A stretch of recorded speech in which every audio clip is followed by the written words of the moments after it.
It is almost time for spring break. There's some good news. And according to the travel app Hopper, the price you'll have to pay to get away, much like your kids' Cancun hangover, is going to hurt. With searches for March and April, trips outpacing overall searches by 10%. Let's talk about it with Hayley Berg, Hopper lead economist. Hayley, it is going to hurt. How bad? How much are prices up for spring break at this point? If you're flying somewhere domestically in the U.S., you can expect to pay about 20% more than you paid for spring break last year, but only about 5% more than pre-pandemic. Keep in mind, this time last year, prices were very, very low. Spring break wasn't hot in the mind. Omicron wave was still running through the U.S., so a little bit of sticker shock, but not so bad when you compare to pre-pandemic prices. Hayley, what is demand like? And in terms of where people are going, some of those top destinations, what are they? Demand is surging for spring break, and even some travelers starting to think about bigger trips in the summer holiday season. We saw a 25% surge in demand to destinations in Mexico, Central America, and many of the Caribbean islands. We're expecting to see much of the spring demand headed to those warm weather beach destinations and some to Europe. That's where most of the demand is headed right now. Yeah, Vegas has just exploded all the way back and beyond from pre-pandemic. Hotel rooms, we showed the graphic coming in. How much are they up, and are there alternatives for those folks that are traveling this spring break? Hotel room prices nationally are up well over 50 and 60%.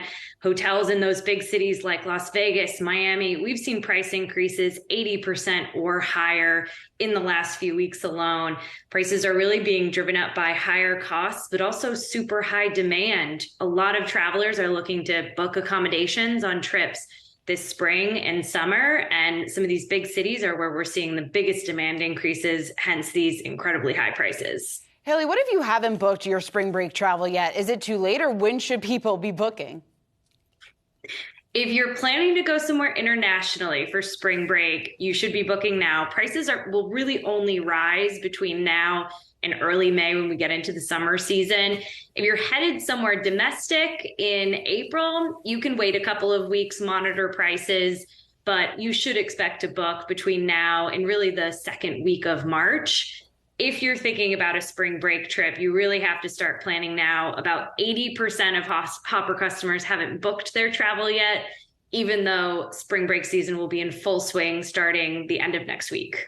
So obviously, earlier the better as to when you book, but how about where you book? Are there places you can go where you can save a few bucks?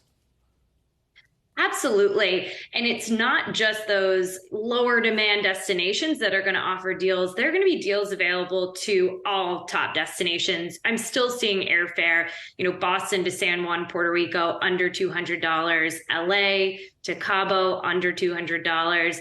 The best way to get those deals, it's not necessarily where you go, it's when you go and how far in advance you plan. If you can fly midweek, you can save about $100 per ticket on those domestic flights, $100 to $200 on international. So be as flexible as you can with when you go, a little bit flexible on where you go if you want to get the best deals, but there are still a lot of very good low prices out there for travelers who haven't booked yet. Are prices down in any aspect of travel? Car rentals. So if you are going on a road trip or thinking about turning your vacation into a road trip, car rental prices are actually down about 15%. The car rental industry has done a lot of work in the last year to move their supply of cars around, focusing on building up their fleets in these warm weather destinations that are just persistently high demand coming out of the pandemic. So we've seen a lot of relief in rental prices in some top markets like Las Vegas, Miami, parts of Florida that are just hugely popular at this time of year with Americans. Okay, our heads exploded when you told us how much flights have increased in the last year, let alone the last couple of years. So give those shoppers, those travelers, some tip in terms of when they look, what types of websites, what's the best way to save 50 or 60 bucks on a plane ticket? The best way to save is to plan ahead and use an online travel agency like the Hopper app for a few reasons. One, we're going to aggregate all of the potential flight and hotel options for you into one place. Oftentimes, apps in particular are considered a closed user group. That means that airlines, hotels, industry-wide, we can offer prices that you might not be able to find elsewhere. Think about hotel geofenced rates. Hotels often offer lower prices to members of their own communities, a staycation rate.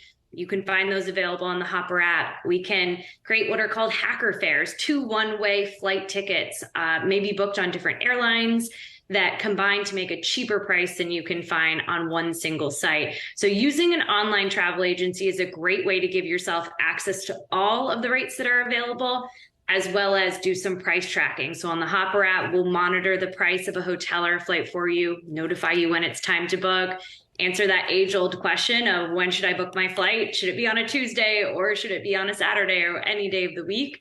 So a lot of advantages and easy, pretty hands-off ways to save for travelers if you use an app or an online travel agency like Hopper. All right, a lot of great tips there. Hayley Berg of Hopper Lead Economist, thanks so much.